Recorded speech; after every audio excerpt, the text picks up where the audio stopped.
What's happening, everybody? I am making a video, and look, I just want to say, the reason I'm making the video, I felt inspired, is because the sun is coming through my window, and I'm bathed in a golden light. See, I look like an angel. With the angel who needs a haircut. I hate when the haircut grows out. But listen, the story I'll keep my arms down, it's much more dramatic. The story I'm going to tell today is a sex story. I have actually gotten some guy on YouTube, well, I don't know, I'm always flattered when someone I don't know requested a raunchy story. So this story is going to be a sex story. So if you're related to me, or if you're offended by people talking about sexual anecdotes, or you don't like to hear fucking or jism or whatever, you don't like these stories, stop. Turn it off. Don't watch, because I don't have anybody under the age of 18 on my Facebook channel, and so the story it's raunchy. For me, it's not horribly raunchy. Like on a scale of 1 to 10, this is probably a 7. But here we go. Final warning, sex story, cock and balls, masturbation. Okay, 1999, in the summer. Okay, I broke up with my ex-girlfriend in May of 99, and then I met my wife, turned out to be my wife, who knew, in August of 09. So I had sort of a summer where I was single. And I have not really been single that often in my life. Since I've been about 20 years old, I'm not single that often because, I don't know, I'm just not single. I don't know. Who wouldn't want to wake up next to this every morning? But no, I've always had girlfriends. And of course, I've been married for 11 years. So, and I don't plan on having any more girlfriends. I'm happy. I'm done. It was a good run. But when I'm single, at least in 1999, when I was 26, I was very horny. And I tried to just fuck everything I could possibly. I said, look, I was in an unhappy relationship. I got out of it. And I was like, I am horny. Let's get it on. Let's just see who I can fuck. Let's just see who will accept Brian McCarthy's penis in some capacity. Hand job, blow job, rim job even? Ooh, that's a tall order. I'm very hairy down there. I would not put your tongue anywhere near the back door. No matter how much cleaning I do, there's always still got to be a little bit of a smell. I told you that this was going to be a dirty story, so don't be horrified.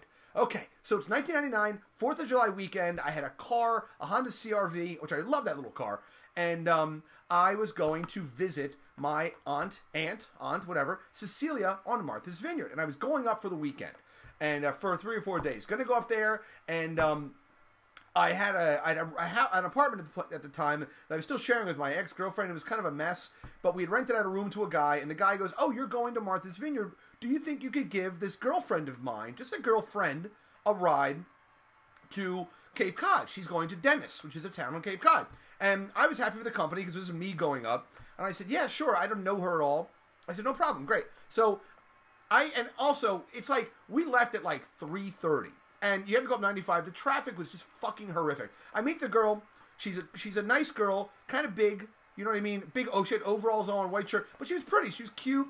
So we're driving along, and we're like, literally, it's bumper to bumper. I remember it took us 3 hours to get to Greenwich. And the concern was I was going to leave my car in long-term parking in Hyannisport. Hyannisport? Yeah. And I was going to take the ferry over. And the last ferry was at like 9:30. So I really only had 7 hours, I think I had about, to get a place where the traffic was going to be terrible. So I was very anxious. I was like, I just got to go and go and go. So I'm driving. After 3 fucking hours in the car, we've gone like 65 miles. We were like north of, I don't know, like New Haven or something, or Hartford. So we're like up there. So I try to look over the girl, and I'm driving, and I kind of make a joke. I say to the girl, I said, hey, I used to study massage in Sweden. Would you like a clitoral massage? So I asked her if she wanted a clitoral massage. I don't know, and she looks at me, she goes, okay. And she knew I had studied in Sweden. She knew I was just being horny. So I reach over with my right hand, which is bathed in a golden light, right? I reach over and I start manipulating her crotch above the denim, okay? Like above the denim. And she's really getting into it. Like, I guess I was maybe I was visited by a masturbating, a clitoral massage angel, just like me. And, but she was really getting off. And we're going to get a little raunchy here, so just beware. But she was getting really wet and, like, really turned on. Then I got my hands underneath the overalls. I'm doing a little nipple tweaking. And this is the whole time I'm doing this, by the way, I'm driving up 95, going, like, 12 to 15 miles an hour. And there's trucks going by. Truckers would like see me and they pull their horn and they'd honk and stuff. And this girl's just having like orgasm. It was like a Roman candle of pussy juice. Just having orgasm after orgasm after orgasm after orgasm. Boom, boom, boom, boom, boom, boom, boom. All the way up 95, okay?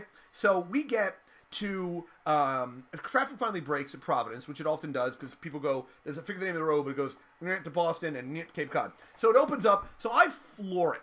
Now I floor it because I've got like an hour and a half to go like 150 miles. And when if I miss that ferry, I'm fucked. Like I couldn't, it'd be the next morning or something. It was not a good thing. So I'm driving and the whole time I've got khakis on and I had like this boner. The whole flight, from the minute I said clitoral massage, I had a boner for like the next 5 hours. And so as I'm driving, she turns to me, she's like, I want to take care of you. She's like, I'll give you a hand job while you're driving.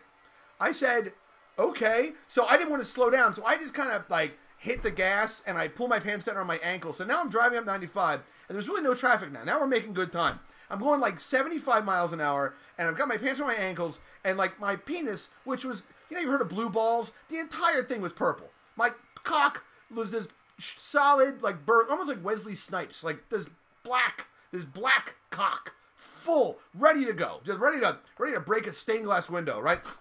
So we get to something called the Bourne Bridge, okay? Which is a bridge that connects Cape Cod to Massachusetts. So get to this bridge, and she's... And all of a sudden, I feel like I'm going to come, okay? And I wanted to have, like, a T-shirt or something to catch the... I knew it was going to... I'm a sprayer. At least I was. And now I'm very old, so it doesn't happen. It dribbles out on the side.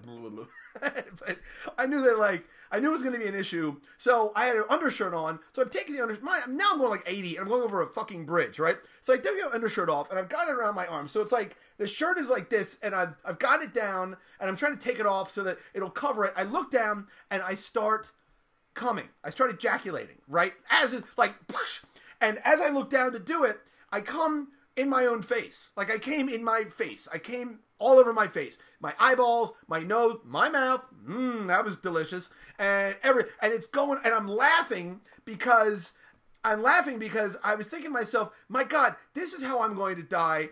26 years old, with my pants around my ankles, going 90 miles an hour, while a fat girl just gave me a hand job is trying to like catch the cum with the T-shirt that's on my body. She's trying to pull it over, And so I'm laughing because I said, well, this is the untimely end of Brian McCarthy, 26 years old. There, it was a good run, sort of. So I end up like, it kind of finishes, and I'm laughing because I've got cum all over my face. Like literally, like it looked like a gay porno that you'd never want to rent. So I got this show, not shit, cum. All over, that's another story. No, I'm just kidding. No scat. I got this stuff all over my face, right? And I'm just driving and I'm laughing because I'm wiping it away. And she's like, oh my God, are you okay? I'm like, yeah. I'm like, I gotta make that fucking ferry. I'm driving. I pull up at like 9:22 and I just look at this girl. I didn't even know the girl. I said, just take my car and go to Dennis. Call me. I'll find you on I'll call you on Sunday or whatever. I'll get my car back. I didn't know who she was. I just gave her the car. I said, I just gotta go. I jump out of like where the handicap, I pull up, not in handicap, I'm not an asshole, but pull up like at the entrance to the ferry, and I jump out of the car. My pants are still around my ankles. My dick is still like hard. So I jump out. People are loading the van. I'm trying to stuff my dick back in my khakis, and I've still got like, icicles of man goo off my eyebrows and shit. And I'm just like, I'm laughing, and that was it. And I got on the ferry. I fell on that ferry. Got a beer at the bar, went into the bathroom. I didn't really wash my face off, really. I like to sit here and say I went and scrubbed my face. I was just like, who cares? There you go, a little on the side there. And then the girl picked me up, and we went back to New York. And I didn't know more of the clitoral massage. It was all business going back. So there you go. So I have tasted my own delicious jism. It's funny because you think it tastes salty, but no, it was very salty. All right, I warned you.